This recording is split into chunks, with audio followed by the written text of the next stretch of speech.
Welcome, guys, to How the Frack We Got Here, a show that takes the news and events of the week and try to make sense out of it all.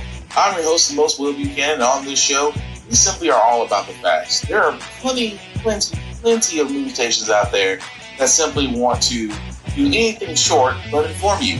Here at How the Frack We Got Here, that's all we believe in. We go up to the left, we go up to the right, we go up to the middle of independence, we go up to all sides because there's more than one side of a story to everything. And you need to know it all in order to actually formulate your own opinion. And that's what we try to do here at How the Frack We Got Here. Thanks for listening, and hold on. It's going to be fun. Everything's out of control, but we're going to put it in control very quickly like we did on the southern border. I'm announcing a historic action to rescue our nation's capital from crime, bloodshed, bedlam, and squalor. And worse. This is Liberation Day in D.C., and we're going to take our capital back. We're taking it back under the authorities vested in me as the President of the United States. I'm officially invoking Section 740 of the District of Columbia Home Rule Act. You know what that is? And placing the D.C. Metropolitan Police Department under direct federal control, and you'll be meeting the people that will be directly involved with that. Very good people, but they're tough, and they know what's happening. They've done it before. In addition, I'm deploying the National Guard to help reestablish law, order, and public safety in Washington, D.C., and they're going to be allowed to do their job properly. Oh, damn. Well, today's date, August 13th, 2025, and this is How the Frack Got Here. I'm your host and most Will Buchanan. How the Frack Got Here. We do take the events of the week and try to make sense out of it all. Before we get started, guys, let you know, we do pride ourselves on being a news podcast. We only cite from sources with award-winning journalism. We do not do sensational news like Fox News, The Blaze, The Daily Beast, where every extreme left or extreme right you get your views from. We simply don't do that. At the same time, we do try our very best to maintain our professionalism, but words fly. At the same time, guys, maybe things that might be shown that might be too intense for younger viewers, so viewer discretion is advised. Aside from that, welcome. So, yeah, shit. I know we made it 3 minutes in and already profanities. Apologies, but yes, Taco has decided to invade DC. Why has he decided to invade DC?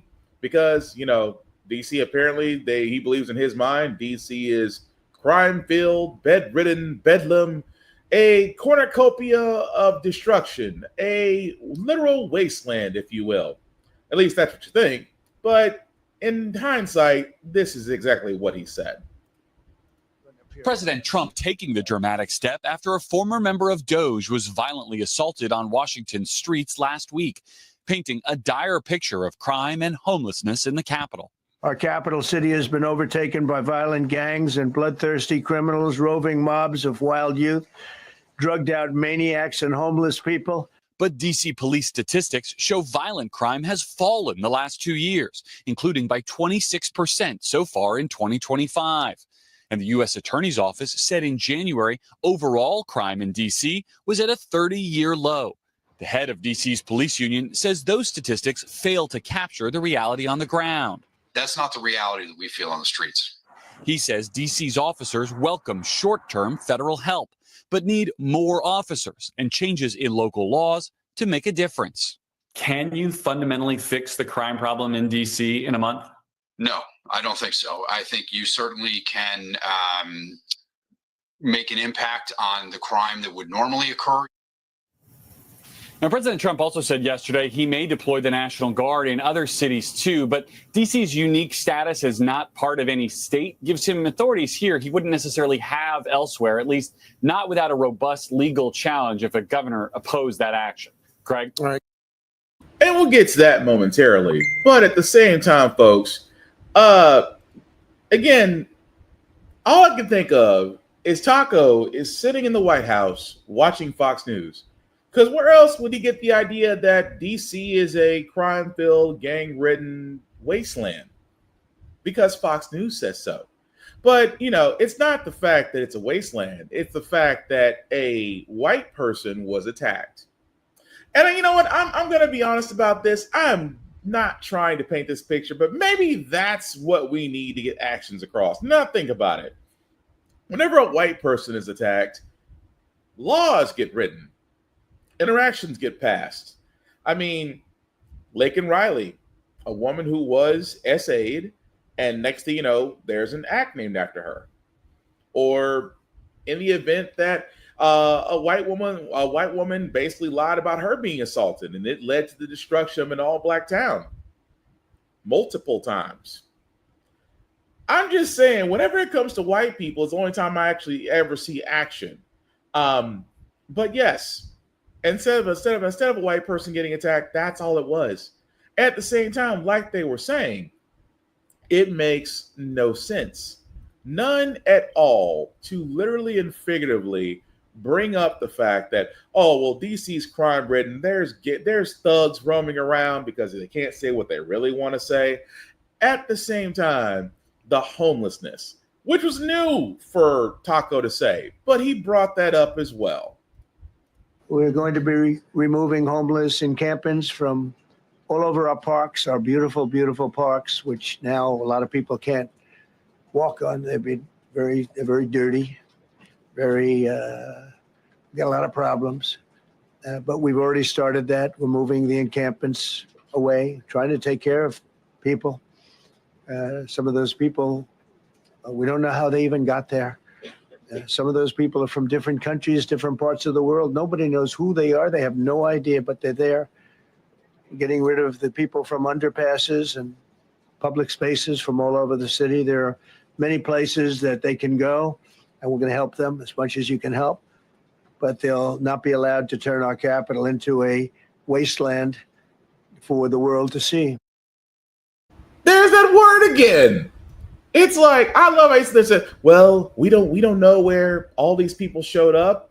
I don't know, maybe because finding an apartment, or the price of apartments, the price of housing, the price of actually getting a house, the difficulties in actually getting a home are higher than ever, and that banks and mutual hedge fund companies are having a field day buying up and selling properties, dismantling large acre properties and building apartments with New York rent that nobody can afford?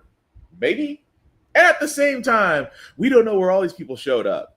It's almost as if accountability is like another ex-wife he would like to avoid. Because that's what Taco's doing. He wants to sit there and say, oh, my Doge staffer, codenamed Big Balls, was attacked, and now we must invade. And not only we must invade because of that, we must take down the homelessness. We must take down the thugs. We must take down all of this because it is a wasteland. Very rarely in history has the president ever stepped in to a major U.S. city and said, we need to take over it. We need to do a federal takeover. You'd be very hard pressed in history to find not too few of those. And again, it's all from one incident because, as they said, the crime rate in DC is at nearly an all-time low. Homelessness up in combat by the fact of inflation and prices and everything going up but your paycheck. It is literally all connected if you follow the money. And at the same time, Taco wants to sit there and, be so disconnected from reality, but swear up and down his fingers on the pulse. But he wants to call thugs and things of that nature. But let's hear it from the mayor, who I still have a bone to pick with her because of her, the Black Lives Matter murals, as far as the roads were done, were undone under her watch. But again, let's hear what she has to say. We don't have senators or full autonomy. Limited home rule gives the federal government the ability to intrude on our autonomy in many ways. I've said before, and I'll repeat, that I believe that the president's view of DC is shaped by his COVID era experience during his first term. And it is true that those were more challenging times related to some issues. It is also true that we experienced a crime spike post-COVID. But we worked quickly to put laws in place and tactics that got violent offenders off our streets and gave our police officers more tools, which is why we have seen a huge decrease in crime because of those efforts. We have been able to reverse that 2023 crime spike. This year, crime isn't just down from 2023, it's also down from 2019, before the pandemic, and we're at a 30-year violent crime low. We're not satisfied. We haven't taken our foot off the gas, and we continue to look for ways to make our city safer. We know, however, as most have heard from the president's press conference, that he has prerogatives in D.C. unlike anywhere else in the country, including his authority given by our home rule charter to require the mayor, to require me to supply services of the Metropolitan Police Department. And he also has control and the ability to deploy the National Guard. But let me be clear, as our home rule charter is also clear, and the president's executive order restates. Chief Pamela Smith is the chief of the Metropolitan Police Department, and its 3,100 members work under her direction. The Home Rule Charter requires the mayor to provide the services of MPD during special conditions of an emergency, and we will follow the law. Though there's a question about the subjectivity of that declaration. In fact, the chief has already provided a high-level liaison and point of contact with the federal government and made those initial contacts.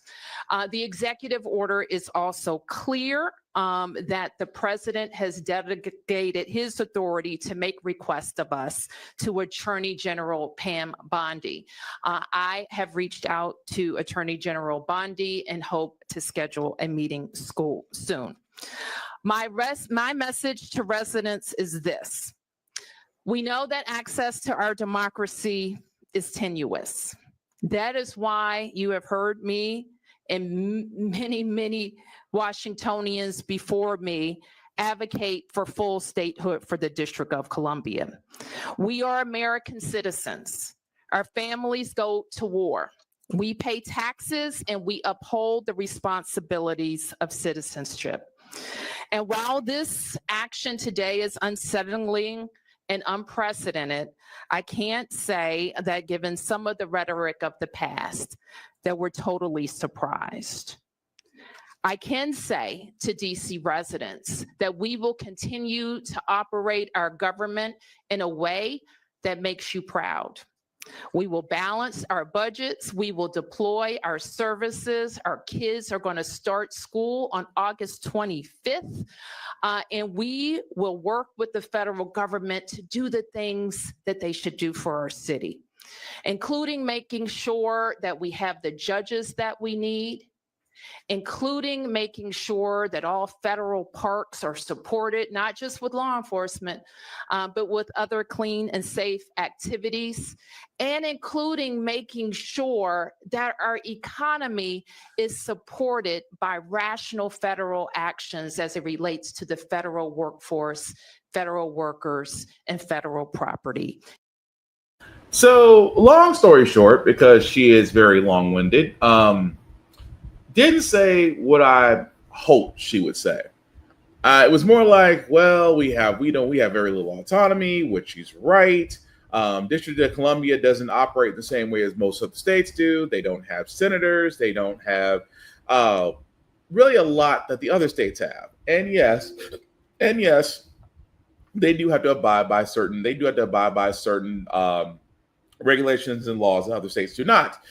That being said, I'm not gonna lie, I wanted a little bit more fight. Yes, Section 740 of DC's Home Rule Act does allow, under circumstances, a federal takeover of the city's police force. Ma'am, you are the mayor. It is completely and utterly okay to sit there and say you do not agree with this. It is completely and utterly okay to sit there and say that this takeover is nothing more than overreach of a man who has nothing better to do than sit there and watch Fox News and eat McDonald's all freaking day. It is completely and utterly okay to be in a disagreement with your police chief who believes that, oh no, we actually could use this police help. And you can sit there and say, I may not disagree with him, but numbers don't lie. I do not understand the level of, oh, we're still going to operate. Of course, you're still going to operate as normal.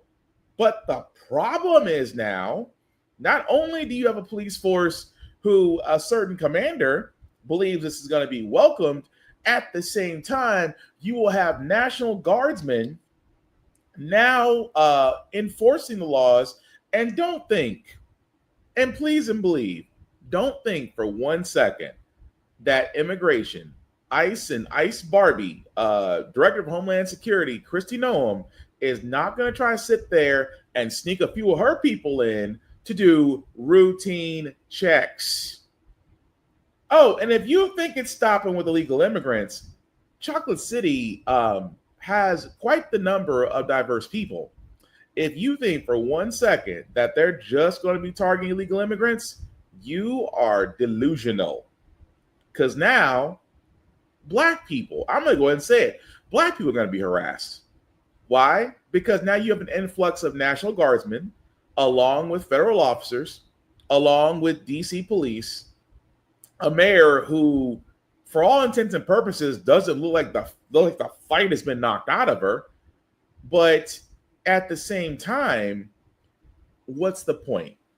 Because I'm going to tell you what's the point of all this. But first, let's also talk about the fact of what Taco said. And I want to point this out because, again, this leads to a bigger thing. And this is the reason why I keep saying pedos are trying to rewrite the books. And I apologize for saying pedos because I want to say the whole thing, but you'll get where I'm going at. But here's the thing I do want to point out. That Taco not only basically wants to take over DC, he wants to change the laws to allow teenagers 14 and older to be prosecuted as adults and face prison sentences. He wants to put 14-year-olds in prison as adults. He says on True Social, the law in DC must be changed to prosecute those minors as adults and lock them up for a long time, starting at age 14. The most recent victim, again, Big Balls that we talked about, was beaten mercilessly by local thugs. Here's the thing that people need to understand here, and I say this ever so nonchalantly. Why do we need to lower the age of, why do we need to lower it? Because here's the thing. To try minors as adults at 14 years old is not enforcing the law, not properly. If anything, you are opening the door for pedophiles. What I mean by that is, folks, it's a double-edged sword. That if 14-year-olds can be tried as adults, or the laws be changed to where they can be prosecuted as adults, or seen as adults in the eyes of the law, I fear for women. I fear for young girls. I fear for women. I fear for young girls. Because here's the point I'm getting at here, folks. The point I'm getting at here is that if this is allowed to happen, the double-edged sword is they could turn around, pedos could turn around and sit there and say, oh, well, 14 years old, they're seen as adults. Really? Don't think, and I say this all the freaking time, do not think for 1 second that won't come up, because it already has in Utah, and a senator in Utah is under fire for it. Not because of the fact that he thought this law was a good idea, was the fact that his relative got caught with his hands in a cookie jar that was way too freaking young, and now he actually may avoid jail and a sex offender registry. Okay, Alana, thank you very much. The big political story today, Utah Democrats are calling on Senate President Stuart Adams to step down. It comes after a Salt Lake Tribune report that uncovered Adams had an undisclosed personal connection to a law that was changed in 2024. Jordan Tracy's been following the story for us today. He joins us live from the state capitol. Jordan, tell us all about this. It's making waves in Utah politics right now. Yeah, that's right, Brian. So this all stems from an article written by Robert Gerke of the Salt Lake Tribune that outlines that Senate President Stuart Adams had a personal connection with an 18-year-old who was being charged for having sex with a 13-year-old. Now, the report says that Senate President Adams only confided in Senator Kirk Cullimore about this, who ran Senate Bill 213 to change this law, and Democrats are saying it's an abuse of power. Democratic State Senator Nate Bluin is calling for Senate President Stuart Adams to resign. Citing the report from the Salt Lake Tribune, he believes Adams used his power to get this law changed. The law was changed based off of conversations that happened behind closed doors that we certainly weren't a party to, that we didn't have an understanding of, that we didn't know about when we were taking a vote on this issue. And so we shouldn't be changing the law in regards to specific individual cases. It should be based off of what is best for the entire state. Since Bluin's call, Utah Democratic Party Chair Brian King has joined the call for Adams to step down. Senate Bill 213 changed the criminal code so that an 18-year-old who is actively enrolled in high school would be charged as a juvenile for having sex with a 13-year-old and face a third-degree felony. It passed with broad support, including a yay vote from Representative King. Bluin voted against it in the Senate. But Bluin says his overall issue with this situation isn't the bill on its merits.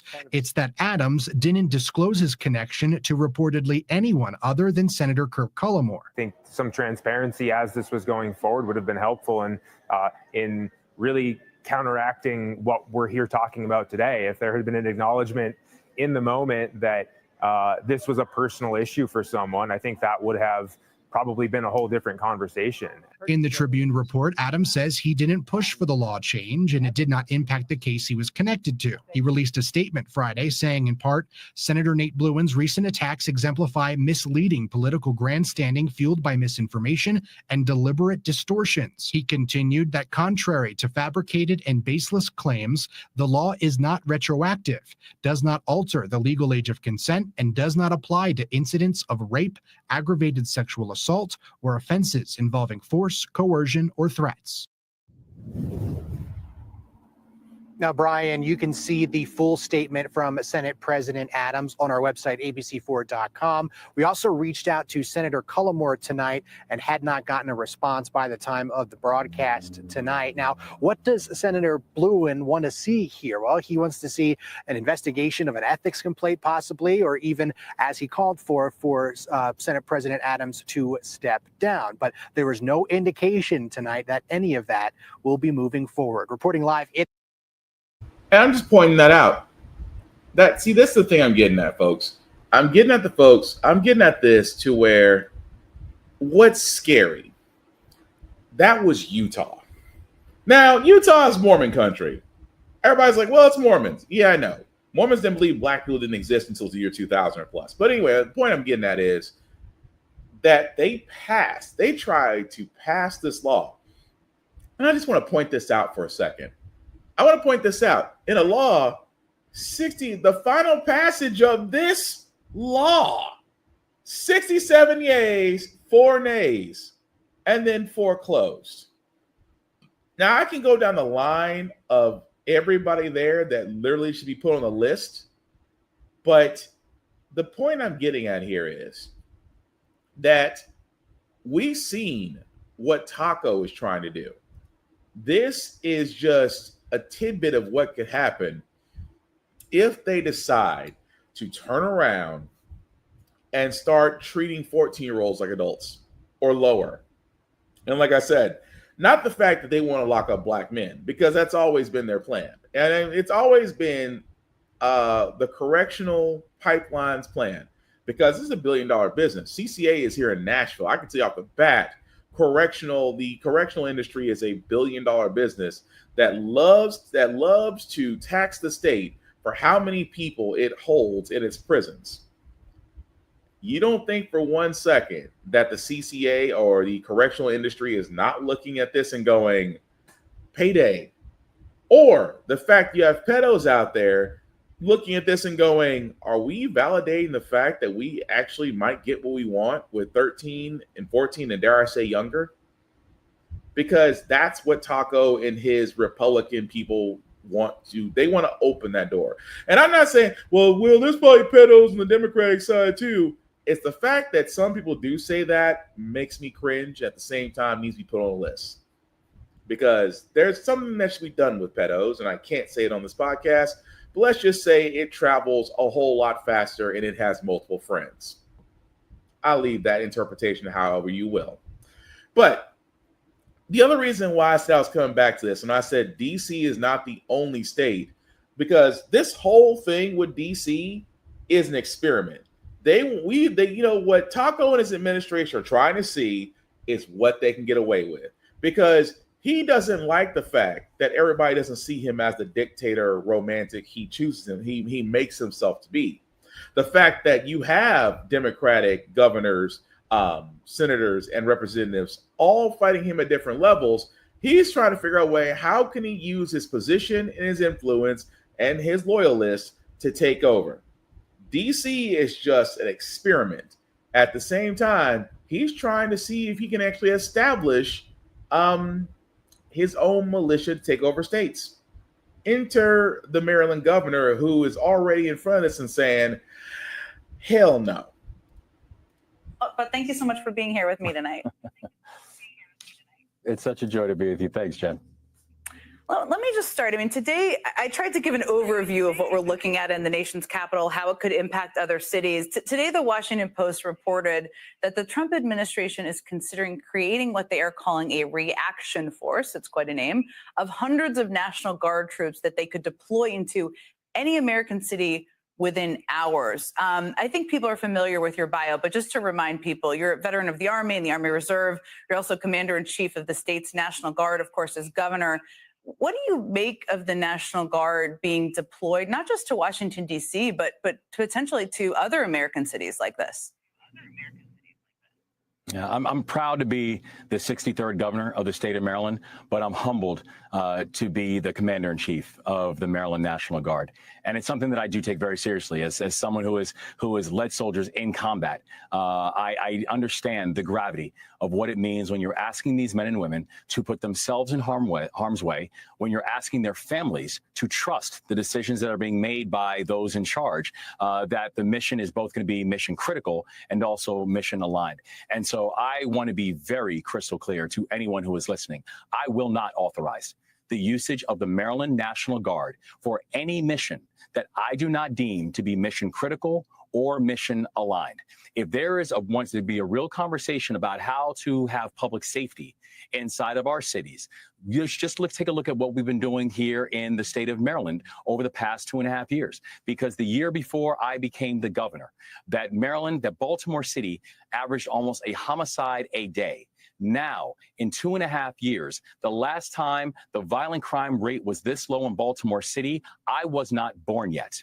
So if there wants to be a serious conversation about the work that we did collectively together with the mayor, with our county executives, with local law enforcement, with the U.S. attorney and the state's attorney, to be able to, with our community groups, to be able to drive down violent crime, then we should have that conversation. But let me not bury the lead. We were able to do that without having to deploy the National Guard in order to make that happen. I want to ask you about that because there are some actual things that can be done. I mentioned a number of the programs that have been cut federally, not that any one is a silver bullet. A lot of this is controlled by local leaders. But you say you wouldn't allow it or you wouldn't authorize it. If he singled out Baltimore, he singled out Baltimore yesterday by name. So who knows? If he tried to send the National Guard to Baltimore, how do you stop it? I mean, we've seen this happen in LA. How do you stop it? Well, the president has made an effort to single me out and single Baltimore out on multiple occasions. And I am very clear that I will work with anyone, but I will bow down to no one.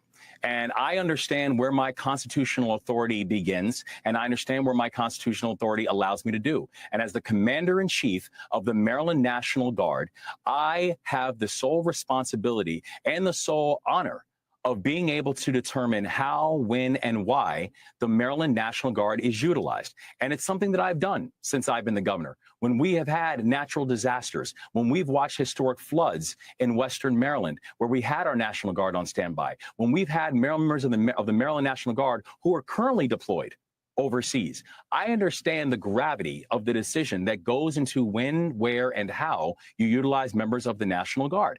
And so if I receive a request or instructions to be able to utilize the brave men and women, the citizen soldiers of our state, the ones who are raising their hands to take on this additional job of being able to support our state in our time of need, if it is not mission critical, if it is not mission aligned, I will not authorize it, and it will not happen.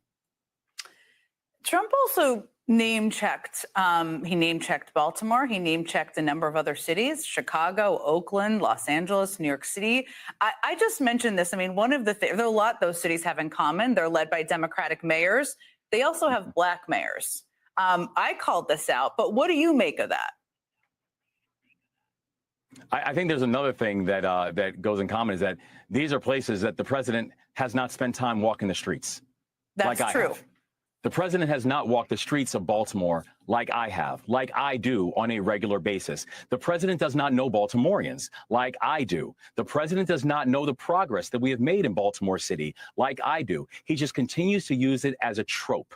He continues to use it as a baiting technique, and he continues to use it as a distraction technique. So instead of talking about the historic progress that we have made in Baltimore to reduce violent crime, instead of talking about the work we're doing right now to make sure that every family has the right to feel safe in their communities and in their own neighborhoods, what he's doing is he's distracting us from talking about the real policies that are having real impacts on the people of Baltimore. Policies like pulling people off of healthcare, policies like making sure that our children are not getting the supports and the food assistance that they need. Policies like making sure that you are making historic firings of federal workers, many of whom are Baltimoreans, and now working to try to drive the unemployment rate up. So we are not going to allow these chicken hawks to be able to make policies that continue to try to use our military, the people who are wearing the same uniform that I was very proud to wear, using them as pawns, as distractions for the fact that the policy positions that he's putting in place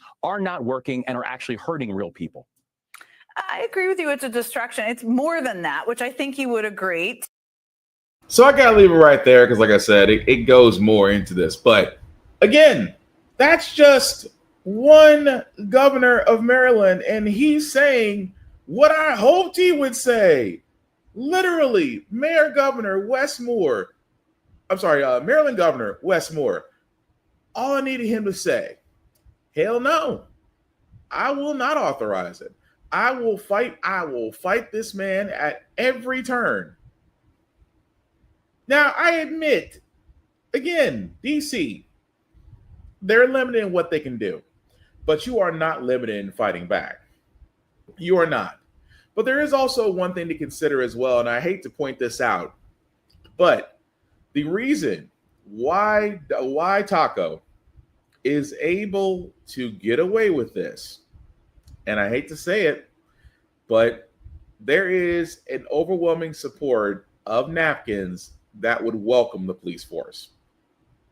And that's the thing about it. You have those out there of the napkin variety that would welcome an overwhelming show of police force. That'll keep the thugs in check. That'll straighten them out. That'll do this because they'll welcome it.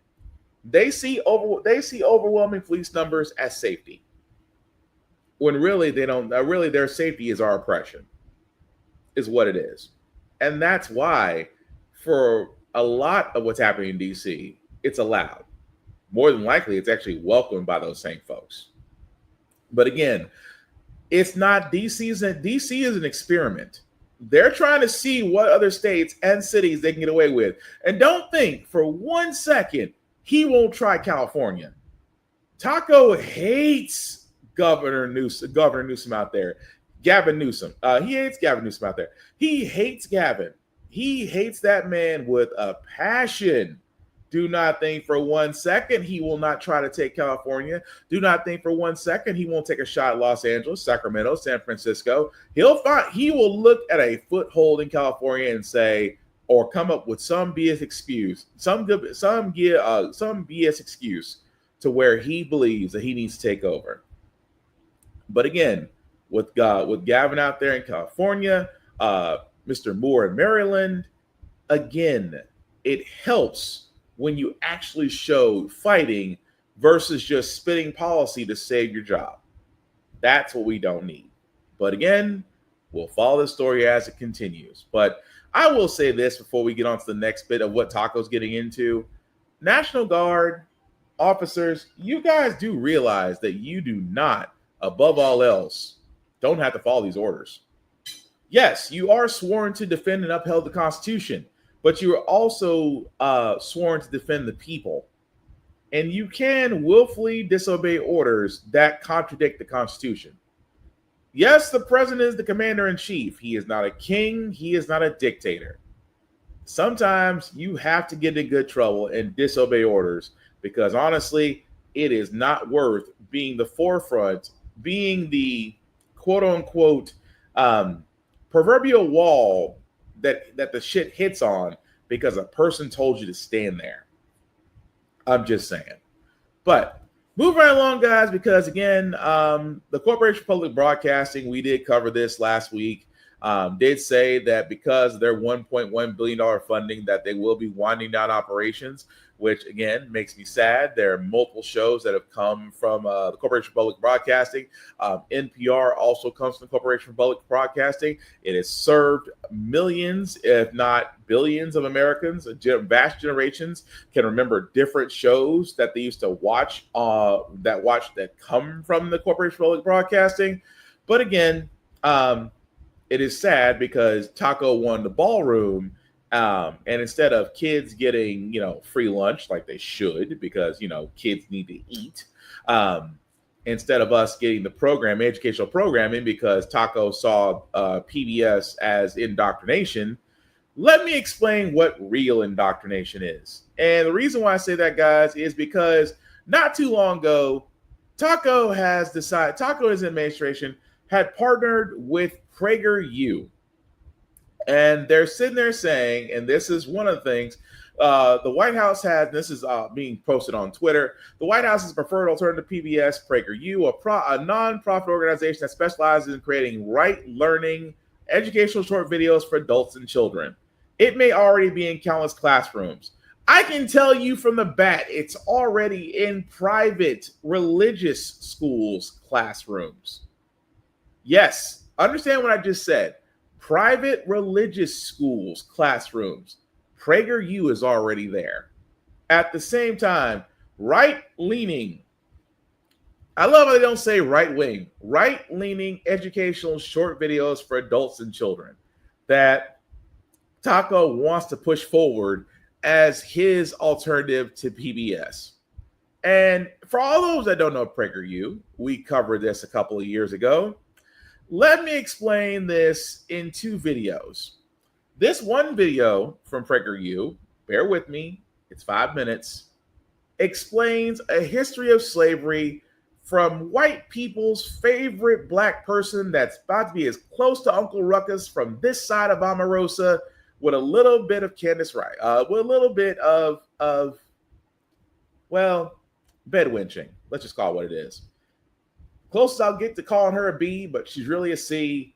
Candace Owens explains a short history of slavery at PragerU. Bear with me, it's just 5 minutes. Here's the first thing you need to know. Slavery was not invented by white people. It did not start in 1619 when the first slaves came to Jamestown. It existed before then.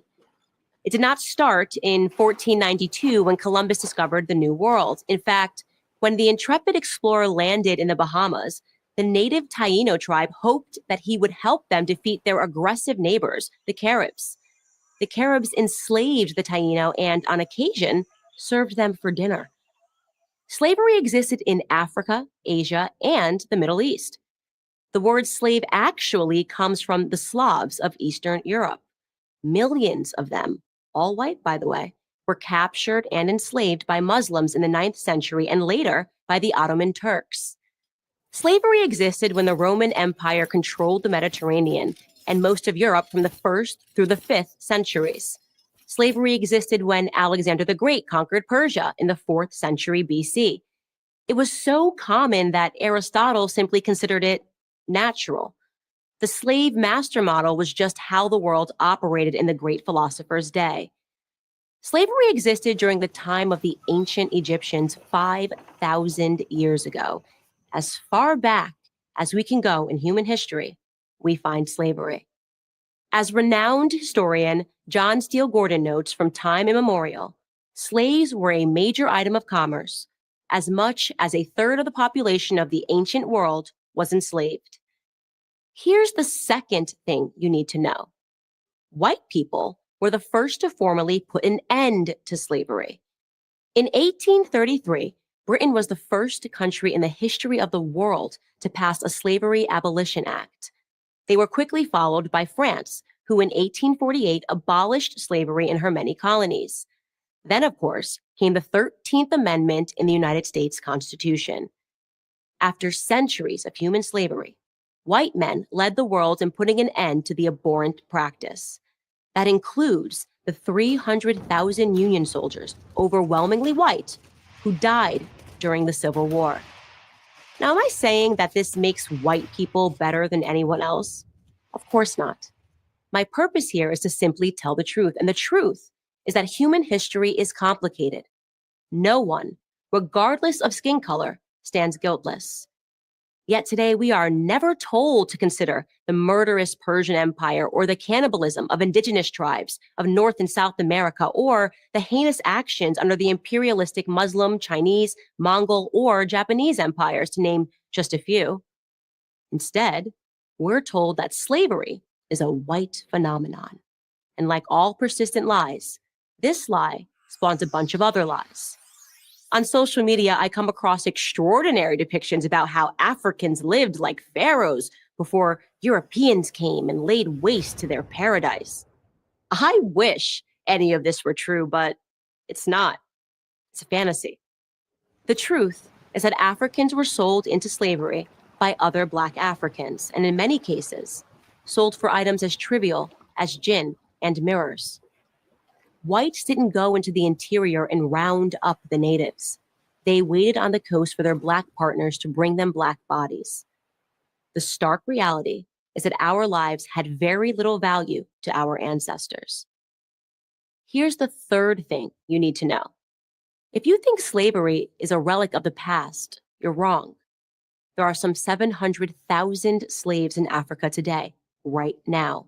That's the lowest estimate that I could find. Other sources say there are many more. For context, that's almost twice as many slaves as were ever brought to the United States. Child soldiers, human trafficking, forced labor, these are the conditions that currently exist within the same sub-Saharan region where the transatlantic slave trade originated. African bodies are being sold today like they were sold then, and no, they are not being purchased by any country of white men. In fact, slavery, by any traditional definition, is exclusively practiced today within non-white countries. But we hear almost nothing about that. Just like we hear nothing about how slavery was universal until good people in Europe and America ended it 2 centuries ago. Why? Because our so-called leaders, Black and white, wouldn't profit from it. Black victimhood is nothing if not profitable. It elects politicians and funds racial grievance groups. And if Black Americans began to view themselves as partners in the American dream, if we embraced the patriotic spirit that holds all men are created equal, the patriotic spirit that is our real heritage, then the race hustlers would soon be out of business. And who wants that? I'm Candace Owens, author of Blackout for Prager University. All right. Thank y'all. Thank y'all for hanging in there. I know it's Candace Owens. I know it's a load, and puppet. It's a load of bullshit. It's a load of bullshit. It is. What is this source? Trust me, bro. Yeah, I love how she sits there and says, white people are not to blame for slavery, but white people white people should be given credit for ending slavery, but also at the same time, white people are continuing slavery, but we're not going to say it's black people, just non-white countries. This is the scary part. That PragerU, unfortunately, is available on YouTube. Unfortunately, has a little over 3 million subscribers. Unfortunately, folks in education, and I said before, private and private religious schools, even some here in Nashville, are using that to teach. You want to know indoctrination? That's indoctrination. Because all that is literally someone going, well, they don't, white people don't feel bad, because that's all it is. PragerU is white people don't feel bad, because we're going to rewrite history. Because I don't know what it is. Only America wants to go back, look at its history like it's Windex, and wipe it all away. Let's wipe away the genocide. Let's wipe away the Trail of Tears. Let's wipe away Bloody Sunday. Let's wipe away the Freedom Riders. Let's wipe away the Black Panthers. Let's wipe away eminent domain. Let's wipe away everything. Let's wipe away internment camps. Because we didn't have them. The thing is, the reason why, and again, I love how Candace Owens, again, the C word that she is, I love the fact that she glosses all everything. She glosses that. This is what PragerU does. And that's the reason why I have a problem with it. It's not true education. It is literally white people safe indoctrination that they could sit there and say, well, if a black person speaks about it, it must be fine. No. The history is supposed to be fun, but it also must be honest. It must be brutal in every sense of the word, because it's a history. America has a bloody ass history. Accept it. Because Thanksgiving was honestly started on a lie. How Halloween and how Christmas and all those things started, be honest about those things. They're not all religious based. Well, to a certain extent, because it involves paganism, but that's a whole other story. The thing is, America has a history. America has a history, and it's too busy trying to blue sky it like our previous generations didn't have these problems. They did. And yes, most of it was by white folks. But they don't want to admit that. But here's another crazy thing about PragerU. It's not just doing education like that. It's also going to do the news. Similar to NPR, except screw journalism. We're basically going to take Fox News and copy it, which is exactly what they did. Just show you a few minutes of it. Is placed under house arrest for allegedly staging a coup. ICE uses a Trojan horse to catch illegal immigrants in LA. NASA is fast-tracking a mission to put a nuclear reactor on the moon, and the suspected shooter at Georgia's Fort Stewart has been identified, but corporate news outlets aren't showing his picture. We'll get into all that in your quick hits right now. What's up, guys? Welcome to the wrap-up, where we break down the biggest stories of the week that you might have missed but need to know. I'm your host, Haika. Brazil has placed former President Jair Bolsonaro under house arrest on Monday, pending his trial for allegedly attempting to stage a coup following his election loss back in 2022. According to the Associated Press, Brazilian Supreme Court Justice Alexandre de Moraes ordered Bolsonaro to remain in his residence in Brasilia, Brazil, and prosecutors also seized the former president's cell phones. However, on July 30th, the State Department sanctioned Justice Moraes for arbitrary detention involving flagrant denials of fair trial guarantees and violations of the freedom of expression. The Bureau of Western Hemisphere Affairs posted on X, quote, putting even more restrictions on Jair Bolsonaro's ability to defend himself in public is not a public service. let Bolsonaro speak. Prosecutors have accused Bolsonaro of leading a criminal enterprise to overturn the 2022 election results and of plotting to assassinate his left-wing opponent, Luiz Inácio Lula da Silva. Lula's victory was extremely controversial, as the UN Rights Committee had found him guilty of election corruption. While the duration of the house arrest is still unknown, Bolsonaro remains barred from running in the upcoming 2026 election. U.S. Border Patrol enforcement agents resumed immigration sweeps in Los Angeles on Wednesday, but with a bit of a twist. They opted for a large Penske rental truck to bring agents to the parking lot of a Home Depot to go after illegal aliens in the area. According to the Los Angeles Times, a man drove a Penske rental truck near a group of day laborers outside the store and asked if anyone was looking for work. As they moved closer to the truck, enforcement agents jumped out of the back. 16 arrests were made immediately, while others ran away. But Penske didn't seem too pleased that their trucks were used in the operation. Spokesman Randolph Ryerson said, quote, "The company was not made aware that its trucks would be used in today's operation and did not authorize this." Penske posted shortly after the sweep that it would be in touch with the Department of Homeland Security about the, quote,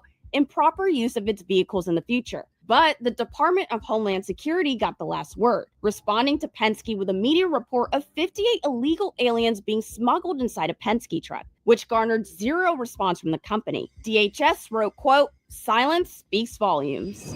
NASA is fast-tracking a plan to construct a small nuclear reactor on the moon, aiming to win a space race against China and Russia. According to the Daily Wire, the space agency believes that by 2030, it will be able to send a nuclear reactor to the surface of the moon. The nuclear reactor would provide power for the Artemis campaign, which focuses on exploring the moon's surface, learning how to live on other worlds, and preparing for human missions to Mars. Transportation Secretary and Acting Administrator of NASA, Sean Duffy, said in a press conference, quote, "We're in a race to the moon, in a race with China to the moon.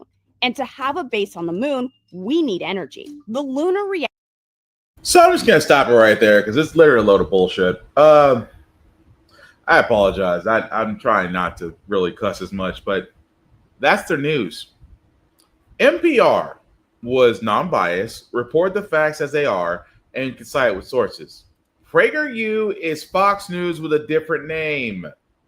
Their news, the wrap-up, is a different name. And again, guys, I point this out. I only point this out because that's Taco's replacement for PBS. PragerU, indoctrinating kids and making white people feel good since its inception. At the same time, you have their news sites like the Wrap Up that are basically Fox News on 30-second intervals because they understand the attention spans of their audience. And you shouldn't be surprised. But moving right along, I wanted to cover this as well from Brian Tyler Cohen because there are two things that we should be paying attention to from the Supreme Court. I'll start with this one because they are attempting to take, again, parts of the Voting Rights Act and why you should be paying attention. Over the last few years. That's absolutely right, which again is why I need people to watch this video all the way to the end and get all of this information, and also why it's important that you share this information with your friends. This Supreme Court case has the potential to undo Section 2 of the Voting Rights Act. We all know about Shelby County. We all know that the Supreme Court in 2013 undid and gutted Section 5 of the Voting Rights Act. That provision said that if you were in a jurisdiction in a state with a history of discriminating against minority voters, before you could change your voting rules, you had to get pre-clearance from the Department of Justice or a court in Washington, D.C. The thing that is oftentimes not as focused on is the remaining key provision of the Voting Rights Act, Section 2. What does that do? That applies nationwide. And it says that if you engage in voting discrimination against minority voters, those laws, those actions can be undone. And it has become the central tool that is used to prevent Republican gerrymandering, to screw over and discriminate against minority voters. If this goes away, then states like Alabama, Louisiana, Florida, Georgia, Texas, they will be able to enact new maps that just run roughshod over minority voters in ways that are unimaginable to us today. So everybody needs to be paying attention to this case. Everybody needs to be following it on Democracy Doc, the website I created, and everybody needs to be watching these videos and really educating themselves and their friends. So this case is going to be heard on October 15th. Does that offer any insight? Can you read anything from the tea leaves here in terms of what that means for the Supreme Court? Is that early? Is that late? Is that completely normal and doesn't give any insight at all into how the Supreme Court might look at this? Look, it doesn't tell us what the outcome will be, and no one can go all like the courts don't matter and it's all rigged business on me. Okay, like we got to fight till the bitter end. We got to expect the Supreme Court's going to do the right thing. We've got to have trust in the lawyers who are arguing this case. My law firm has been involved in representing one of the groups of Black voters who brought the original case in Louisiana. So no giving up on me here, right? Okay, so everyone's got to stick with us. But what it means is that the Supreme Court term, which doesn't begin until the beginning of October, this case has been put at the very beginning. Like this case could have been scheduled in October, could have been scheduled in November, December, or even January. The Supreme Court is having this be one of the very first cases that it hears this term. And one of the reasons that may be is because they want a decision to be able to be issued early in the term, early in 2026, because there will be midterm elections. And if they were to strike down the Voting Rights Act, you could see Republican states all across the Deep South and potentially elsewhere decide to redraw their maps and draw out of existence existing Black and Hispanic opportunity districts that right now, if they tried to do, would violate the Voting Rights Act. Again, not a prediction. I believe that we have to win this case and that we will win this case. We have won previous cases before. We won the Alabama case a couple of years ago, which was the last time that Section 2 of the Voting Rights Act was in danger. So again, no giving up on it, everybody. You cannot get fatalistic here. We have to hold the Supreme Court to the law, to its precedent, and to what Congress intended when they enacted this. Mark, does the fact that this Supreme Court has upheld Section 2 of the Voting Rights Act numerous times in numerous states, including Louisiana, including Florida, including Alabama, does that offer any insight into whether or not they would be more or less willing to uphold Section 2 of the Voting Rights Act when that issue as a standalone issue comes in front of the court? Look, the fact is this has come up before the court, as you point out.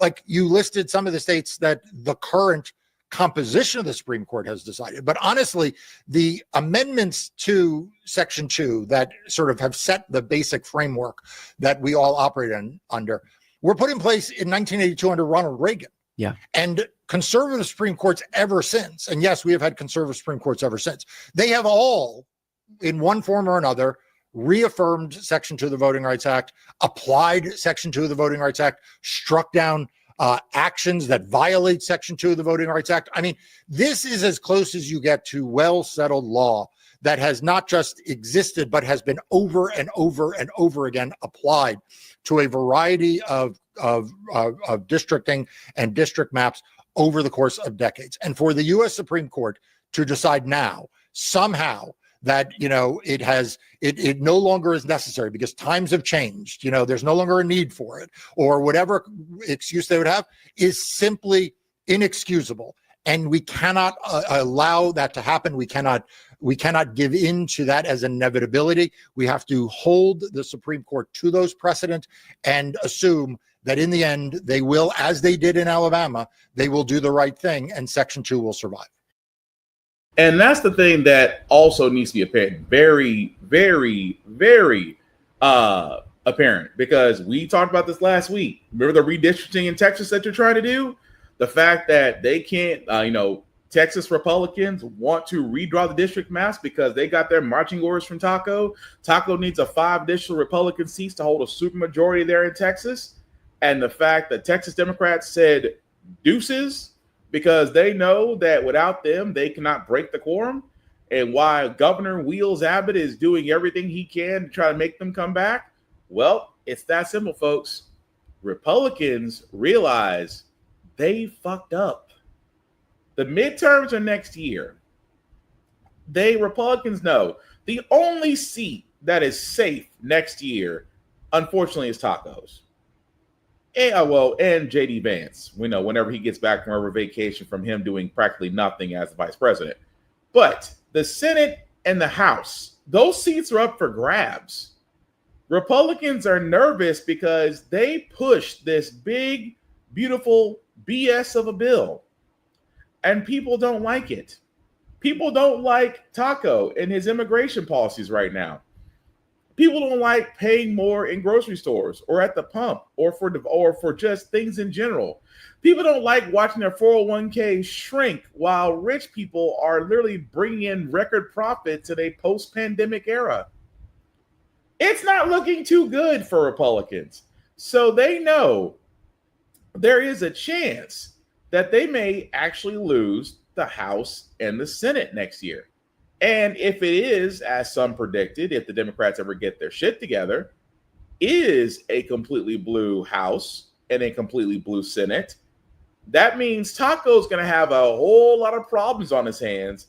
His veto auto draft pen may get used, but at the same time, if the Democrats not only get their shit together, have an agenda together, move aside the moderates and push forward the progressives, and get overwhelming majorities in the House and the Senate, there's a lot of stuff you can do in 2 years and make the last 2 years of Taco's presidency problematic.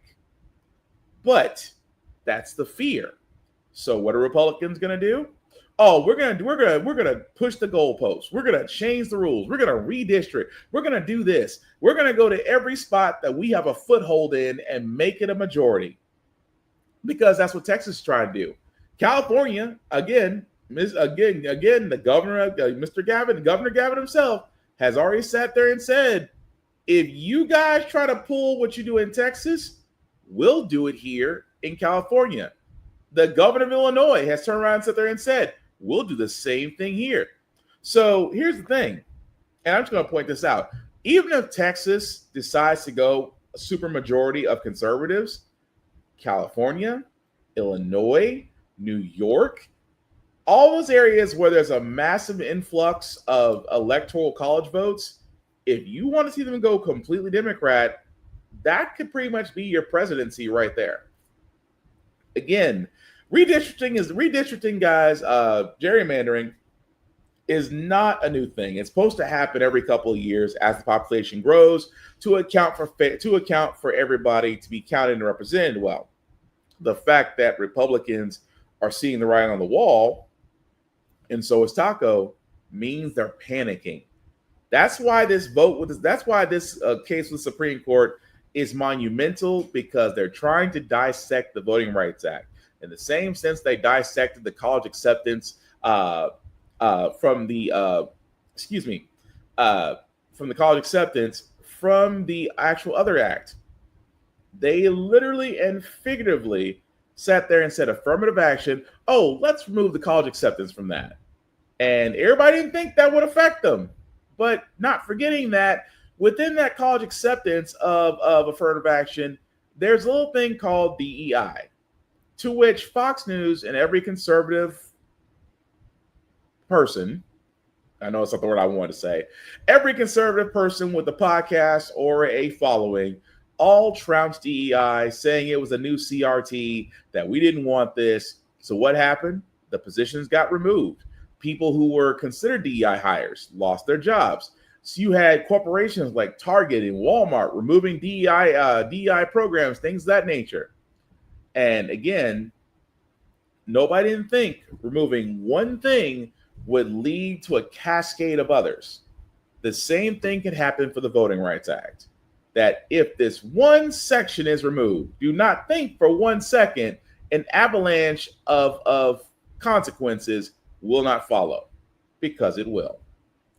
The other case, which I hate to say it, because I called this, and I'm not the only one that said this, I called this a long time ago. What would happen if Roe versus Wade got overturned? That every other landmark case out there would be now up for grabs. Same-sex marriages, you're up. In favor of same-sex marriage across the United States, it could now be overturned. Senior Washington correspondent Devin Dwyer is on the story for us. All right, give us the deal, Devin. Who is actually asking the justices to overturn this? Well, in recent years, Kira, we've been waiting for a case like this as some of the sentiment in the country has started to shift a little bit, softened rather, against same-sex marriage. There's been a lot of talk about whether the justices will get a chance to reconsider the case. And as you said there, they are getting that opportunity next month. We've learned that Kim Davis, she's that Kentucky clerk from back in 2015 that was at the center of international controversy when she refused to issue marriage licenses to a gay couple in Kentucky in defiance of the Supreme Court. She spent 6 days in jail. She lost a defamation suit. She had to pay $100,000 in damages, $260,000 in legal fees. That's what she's appealing to the Supreme Court. But it's the first time, Kira, that anyone has technically asked the justices explicitly to overturn Obergefell v. Hodges, which was that landmark ruling. And she does just that. Her counsel in this petition, which was filed last week, says that decision was egregiously wrong. And if that sounds familiar, that's the same type of argument that was made by opponents of abortion when they sought to overturn Roe versus Wade just a few years ago. So a lot of eyes on this petition. It's unclear whether the court will take it up, but certainly a lot on the line. And that's the truth. And again, I know a lot of people are sitting there saying, but Will, there's no way this could happen. We said the same thing about Roe versus Wade. We said the same thing about abortion being legal as Roe versus Wade was the law of the land, that the Supreme Court had ruled that abortion should be legal and that women should have rights over their bodies, and those who are pro-birth and pro-life are full of shit. I'm paraphrasing the last part. We said that's how it should happen. But what happened? We found out because someone leaked one of the justices' early rulings. We found out that they were going to overturn Roe versus Wade. And that when they finally did meet, of course, all conservative judges lined up and said, we overturn it. All liberal and progressive said, no, the court is conservative leaning. It's been knocked down. What happened since Roe versus Wade got knocked down? A whole bunch of states already had trigger laws into effect. Some even making abortions downright forbidden. Some a felony. Some come with murder charges. Professionals, providers being charged with attempted murder if they do assist in abortions.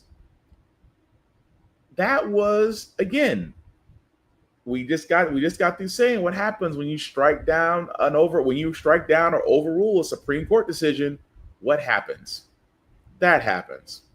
And now with Obergefell, that case, again, involving same-sex marriages, I mean, we could play devil's advocate. Let's say that conservatives do what conservatives do and overturn things to basically appease a handful of people and piss off millions. Same-sex marriage is now not a legal recognized marriage in the United States. What happens? Insurance companies turn around there and say, well, your spouse is not covered because we do not recognize same-sex marriages. Not only insurance, not only financials, things of that nature, everything that was tied to that ruling could now be thrown out the door. And you'll have religious nuts in there saying, well, that just means that God is taking over. No, let's not do that. Let's not do that. Now, could conservatives not and, let it stand? Maybe. But like I said, we said the same thing about Roe versus Wade, and they overturned it. Do you really want to see what happens when they overturn same-sex marriages? Because I feel for those who fall into that, who all they wanted was to marry their partner. All they wanted was to get insurance coverage. All they wanted was to be able to be bonded to them as far as financials, beneficiaries, things of that nature. That's all they wanted, to be able to live like a regular couple as the straight ones do. And as a straight heterosexual male, I support same-sex marriages because they simply want to be able to be together in the same sense that a straight couple is. And it's not my business what they do with it. If they want to be happy and they make each other happy, I'm not standing in the way of somebody's happiness because I'm not a dick. However, some conservatives and pro-life and religious people are in that sense. But we'll follow that story as it comes along. Another story which I'm going to get to, which again, guys, see, this is the part that always annoys me, because whenever I see a story like this, I always want to turn around and say, remember that fear a long time ago because a drag queen was reading to your kids that you swore up and down it would turn them? But yet, whenever it comes to a man of the cloth getting caught, silence. Denies the allegations and is anxiously waiting his day in court to prove his innocence. A youth pastor who used his position of power to prey on children.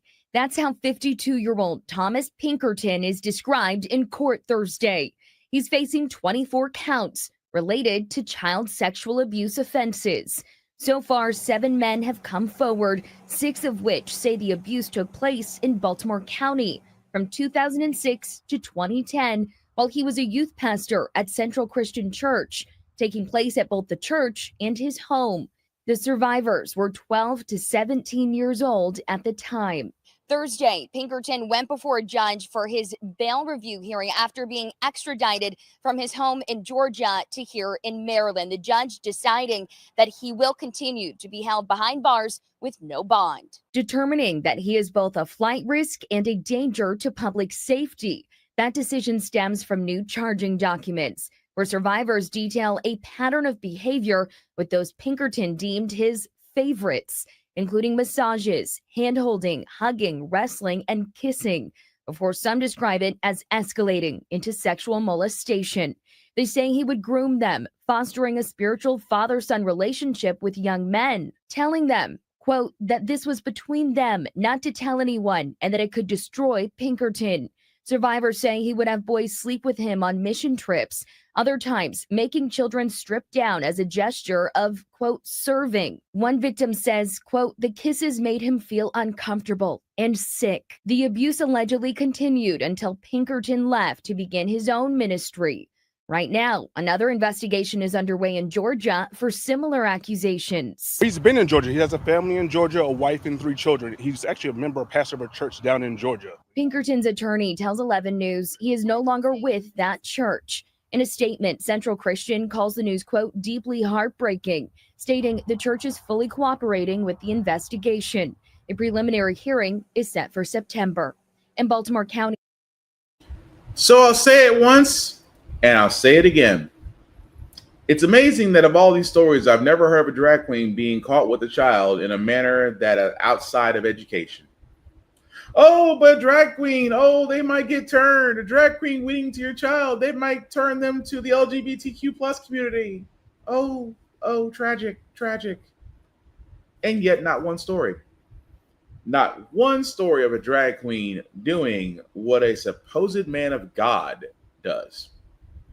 Not one. And again, point the shit out.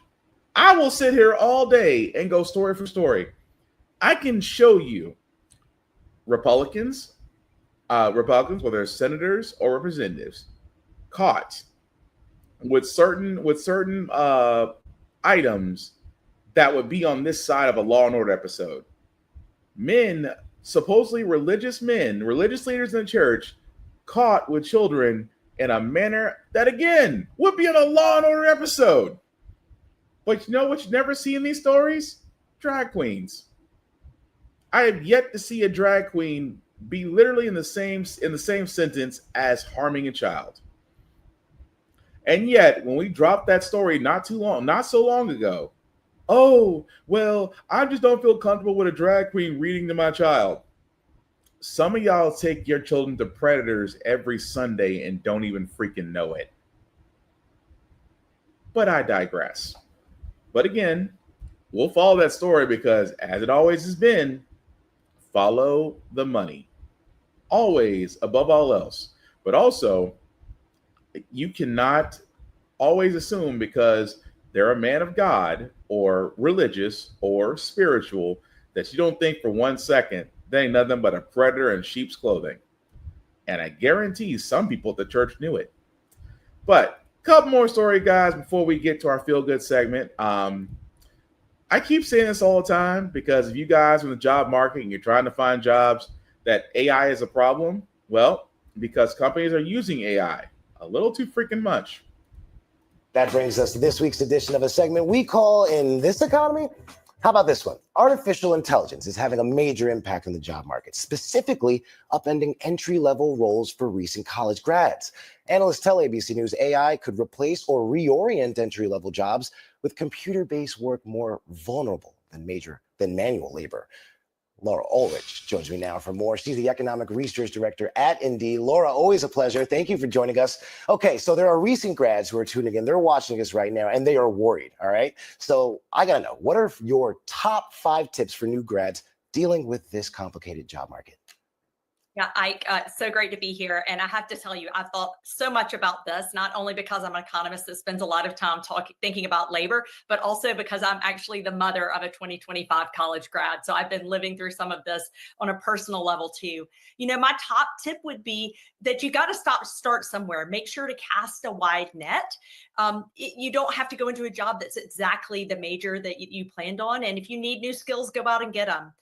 Secondly, I would say build experience from where you are. So that means you could do internships, part-time work. Companies are often interested in not just what jobs you've had or what major you had, but the other activities you've participated in.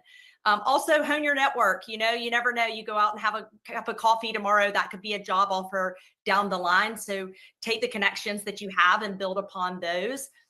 Another thing I'd love to point out is that the skills you've learned in college aren't just about your major. So some of those skills like critical thinking and problem solving apply across a really wide range of jobs. And those skills are not likely to be taken over by AI. So make sure to highlight those soft skills. And then lastly, you know, use the job platforms and other technologies that are available out there. Indeed's a great place where you can go to help surface roles, review resume, and try to find the perfect spot for you to start right off school.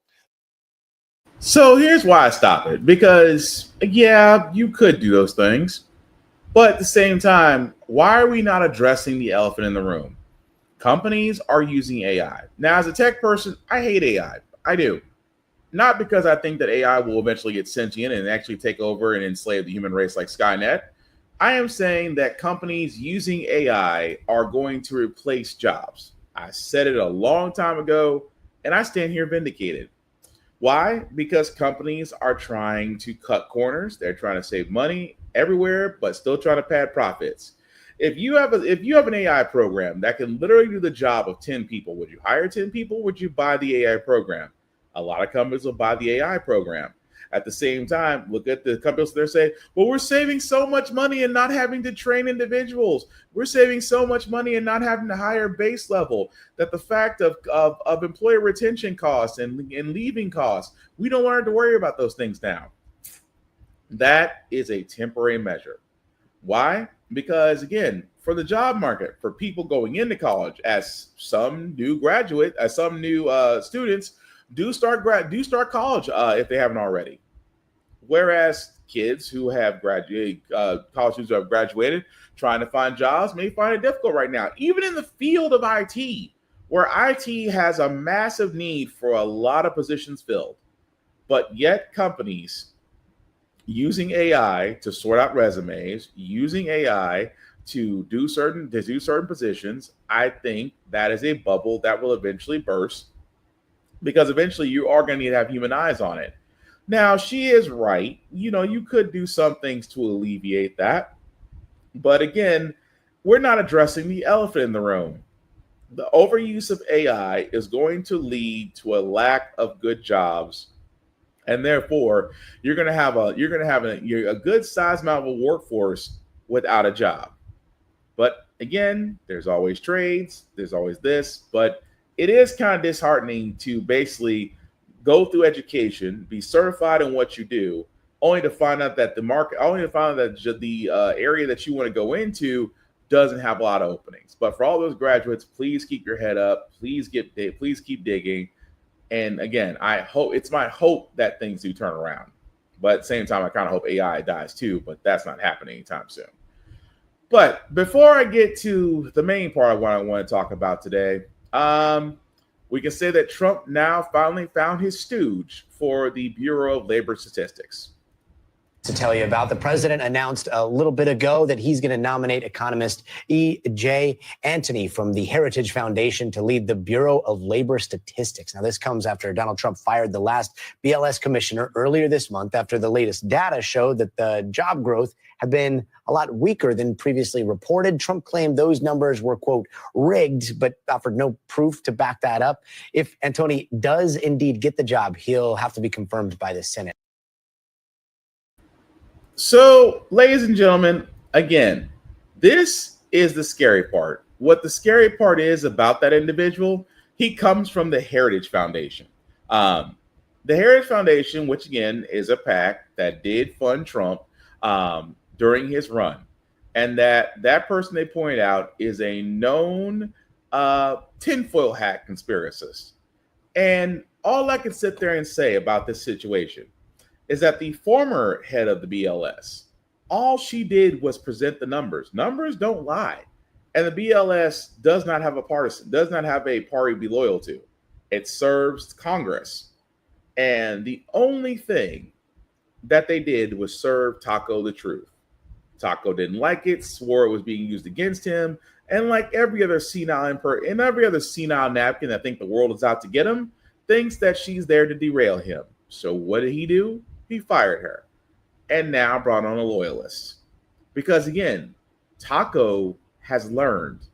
Taco has learned, and I said this before, if you gave Taco another chance, he's going to learn from his mistakes and bring in people who are loyal to him. And now the Bureau of Labor Statistics is now compromised because trust and believe that stooge is going to say everything that Taco wants to hear. And that is corruption 101, folks. But the last story I'm going to get to, guys, before I get to my feel-good segment, it is for my home state of Tennessee. Yes, I have sat there and said that Tennessee is progressively backwards.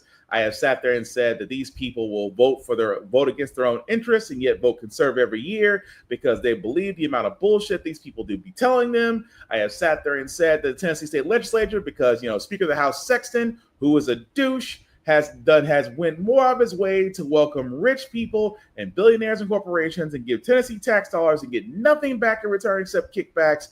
I have said multiple things about this state and its people and its constituents.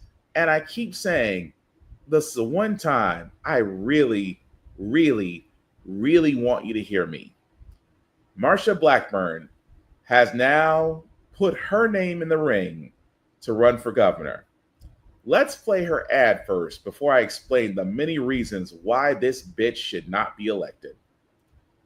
I'm Marsha Blackburn. Here in the volunteer state, we always lead the way. And that's why I am announcing my candidacy for governor.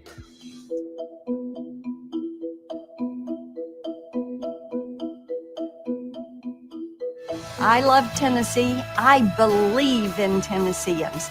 And I'm ready to deliver the kind of conservative leadership that will ensure our state is America's conservative leader for this generation and the next.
And I just realized I was muted. So I thank God I didn't catch that part. But let me say this again.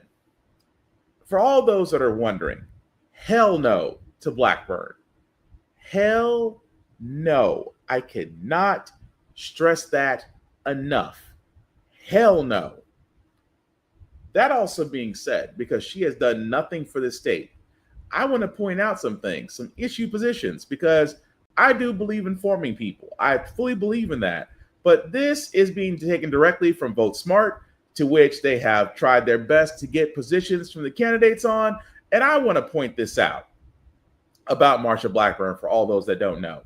This is her positions, and I mean this. These are all the positions that she stands on. Do you support the Supreme Court's decision to overturn Roe versus Wade? Yes. Roe versus Wade was quote unquote an awful act of judicial activism that legitimized the killings of millions of unborn children. That was a quote directly from her. National Rights Life Community and Campaign Working for Families both voted for her.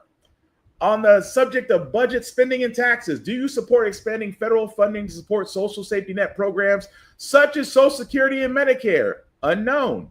She has sat there and said, quote unquote, Biden has repeatedly lied, saying Republicans want to cut Medicare.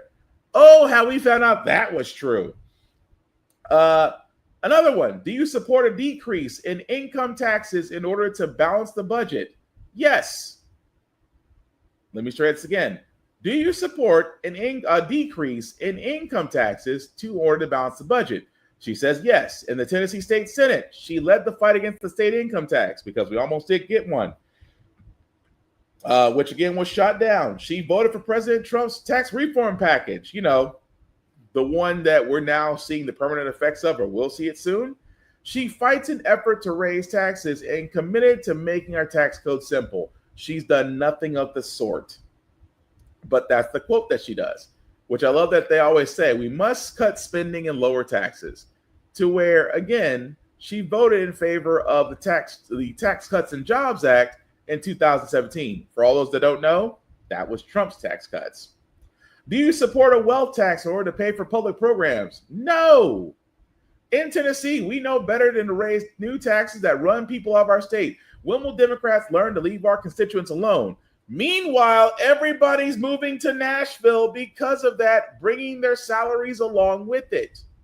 Kind of contradictory. The Democrats are doing everything in our power to raise taxes on hardworking, tax-paying Americans in the Senate. No, that's Republicans. Again, a quote by her. Do you support the regulations of indirect campaign contributions from corporations, unions, and individuals? No. So let me get this straight. She loves Citizens United. She doesn't want to end it, which again, much money into politics. Anybody with a checkbook can get in. Do you support protecting government officials, including law enforcement officers, from personal liability and civil lawsuits concerning alleged misconduct? Unknown position. Yet she was the one talking about we stand by our boys in blue when every time there was a shooting involving a black man. Defense.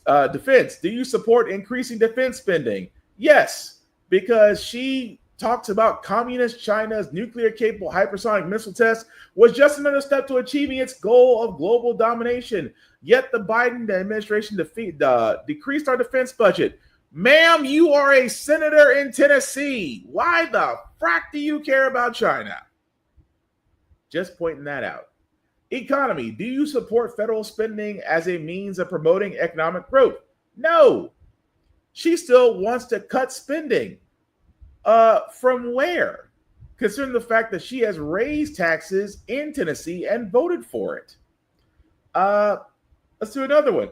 Do you support the federal government increasing funding for affordable housing programs? Amazing how silent she is about that, yet voted for HR 5735 to Thrive back in 2018, which again did actually take away from housing programs. I'm just pointing this out. Do you support the federal government? Do you support the federal government taking action beyond those of the Federal Reserve to alleviate inflation? No. And yet she's doing the opposite right now. Do you support the forgiveness of federal student loan debt? No. Again, she's made millions off endorsements and PACs. Yet her own constituents have millions of dollars in student loan debt that she doesn't believe needs to be forgiven, but gives tax breaks to businesses. Do you support requiring a government-issued identification in order to vote at polls? Yes, it's already in place. And yet they have this scary thing that illegal immigrants can vote. Illegal immigrants cannot vote. But that was a lie she was touting because Taco told her to. Do you support government funding for the development of renewable energy? Example, solar, wind, or geothermal? No, because she wants to lift the leases, open the Keystone Pipeline, and begin drilling. Because, shocker, she's supported by oil companies. Of course she wants to open up the Keystone Pipeline at the time. Of course they wanted to drill in wildlife reserves in the Arctic. Because, again, the oil companies want to keep on drilling and fracking and coal mining and saying F climate change. Do you support the federal government allowing permits for drilling on public lands? Goes right back up to the other one. Yes, she does. Do you support gun control legislation, red flag laws, boyfriend loopholes? No, because she believes in the Second Amendment like it's the Bible. Healthcare. Do you support a government-run single-payer healthcare program, such as Medicaid for all? No, because, again, she touts the Republican talking points. 153 million Americans will get kicked off the health insurance under the leftist Medicare for All plan, not realizing that double that amount is going to get kicked off of Trump's big beautiful bill. So it is amazing to me, guys. And again, I can keep going down the line. There are so many of these, but for the sake of time, I only wanted to go after a few of them. But if you yourself want to check that out, that is literally at votesmart.com. Votesmart.org. Look up Marsha Blackburn. You will not be freaking surprised. And I say this to all of my Tennesseans out there. I say this to you all. We have got to make sure that Marsha Blackburn does not become governor. She is basically a taco cheerleader who is a mouthpiece. She's basically what Pam Bondi would be if Pam Bondi was a senator that wants to be a governor. She has no plan. She has no basis. Whatever Taco wants her to do, she will roll over and do with a smile on her face. There are plenty of other candidates out there for Tennessee. I will actually go into a deep dive on each of those on the next podcast. But I have to say this because this is paramount. Marsha Blackburn cannot be freaking governor of the state of Tennessee. So, with that being said, we're going to move on to our feel good segment, guys. Usually, on How the Frack Got Here, we usually cover a lot of things, our doom and gloom, make you lose your faith in humanity. But hey, it's Wednesday, tomorrow's Thursday. We will leave you guys out with some good vibes, and hopefully, the next story will do that about an NBA player that has a second dream of wanting to be an educator. For most basketball players, making it to the NBA is the ultimate dream. But Brooklyn Nets star Mikal Bridges had another dream as well. My other dream was being a second grade teacher.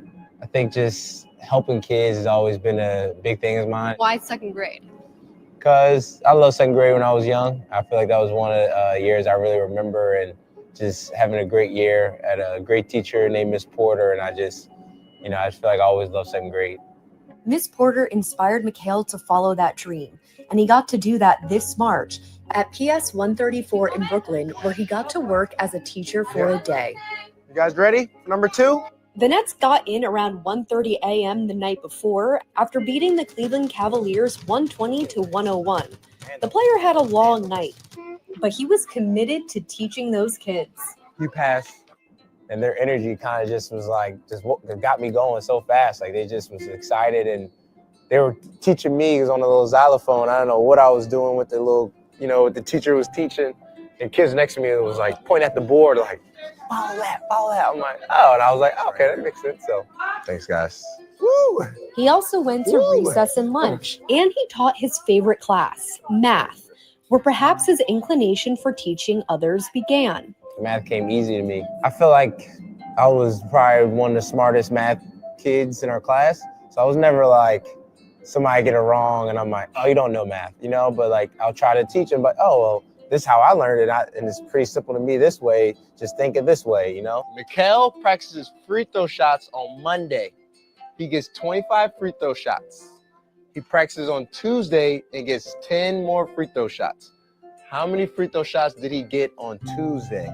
The kids couldn't get enough of their temporary teacher, Mr. Bridges. Can I hug you? Yeah, you want a hug? What's up, my guy? You want a hug? While meeting an NBA star is a kid's dream, meeting these kids fulfilled a dream for him. You know, a lot of days we're in school, you know, and we're with our teachers, and I think they just don't get enough credit, you know, because we're around them a lot, you know what I'm saying? And they help us, you know, become better people every day. And I think something we just overlook a little bit. This Nets player's first day as a teacher, nothing but net. Caitlin O'Kane, CBS News. Sorry. And again, kid, you gotta love those kind of stories. And I always, like myself, I have a special place in my heart for teachers and educators. I don't, you know, obviously you guys don't get paid enough for what you do. You don't get the funding that you should do. I mean, honestly, for really being honest, Department of Education should get a blank check and also not have Linda McMahon. But again, try to be positive. This is supposed to be a positive story. Shout out to teachers and educators, because again, without you guys, there would not be people like myself and of course, the esteemed gentleman we just showed there. So that being said, guys, that's going to do it for this podcast. Thank you all for liking, for watching. I know we went a little bit long this time, but thank you for keeping up. Thank you for sticking with me. Some shameless plugging before we do get out of here, guys. Shout out to Always Press Record TV at APR TV. Why? Because How the Frack show's on there. You can catch us on the Roku channel or Amazon Fire TV app, as well as other shows that are available on APR TV. Definitely check that out, as it can be seen on all smart devices. Also, BlurStation.com. I have talked about this for almost going on 2 years now. It is a streaming service that has entertainment, that has television, that has shows, unique shows that will be coming out, and more will be coming along with it soon. Definitely check it out at BlurStation.com. It is $10.99 a month to stream Blur Station. If you hit the Join Now button, select the Blur's Eye View Affinity membership, select my name, Black Spartan, and again, Blur Station can be seen and streamed on all smart devices, but definitely check it out. Also, runforoffice.org. I have been saying this, guys. There are plenty of other sites out there that can show how you can get your name on ballots, how you can be elected, and what to do in order to actually get your name out there in hopes of running for office, whether you feel the need to run locally or nationally.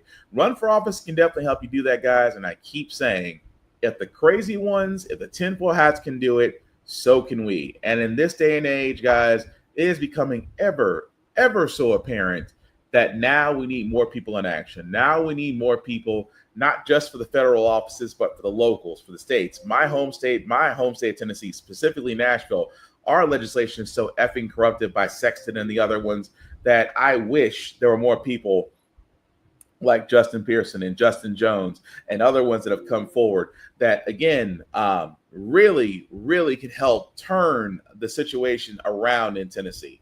But again, not just Tennessee, other states as well. But if you feel the need, definitely check out runforoffice.org. As for the show, How the Frack We Got Here can be found on YouTube, on Facebook, TikTok, Instagram, all those good places. How the Frack, especially YouTube, How the Frack We Got Here all together. At the same time, myself, Black_Spartan615, I can be found on the socials as well. Like and follow me there. Just don't be weird. I don't want to have to get the whole blocking thing. And again, guys, we cannot do any of this without your support. So like, share, subscribe, tell people about it. I've had people walk up to me and say, hey, I watch your show. I appreciate it, but share it. We want to grow because the mission isn't to inform, it's to empower, it's to get people to act. Because again, we cannot sit on the sidelines. We've seen what happens when we sit on the sidelines, and it's not good.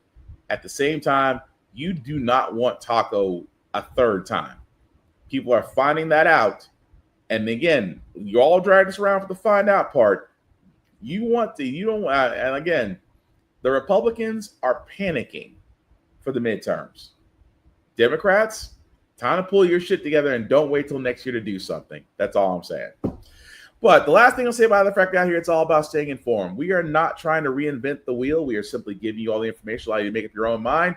But we do provide a lot of perspective that goes along with it. We do better as society once we're informed. We're progressive. We move forward. We try to right the wrongs of our past, making decisions now that we should have done back then. Like electing our first Black woman to the Supreme Court, electing our first Black woman to the Federal Board of Governors, electing our first Black woman, hopefully one day to finally be called Madam President. All great things. When we don't learn from history, we are doomed to repeat it. That's what we keep asking ourselves. Why does everything go up at our paycheck? Why are we electing different politicians, but still the same old game in Congress? And most importantly, how the frack we got here. Protect your peace, guys. Don't doom scroll. Go outside, enjoy nature. Hydrate. The sun is out there. Check on your people. Find happiness. Find peace. Keep your strength. Keep your head up. The fight's still going on. We can win this. Take care of yourselves and each other, guys. And I promise we'll get through this. Peace.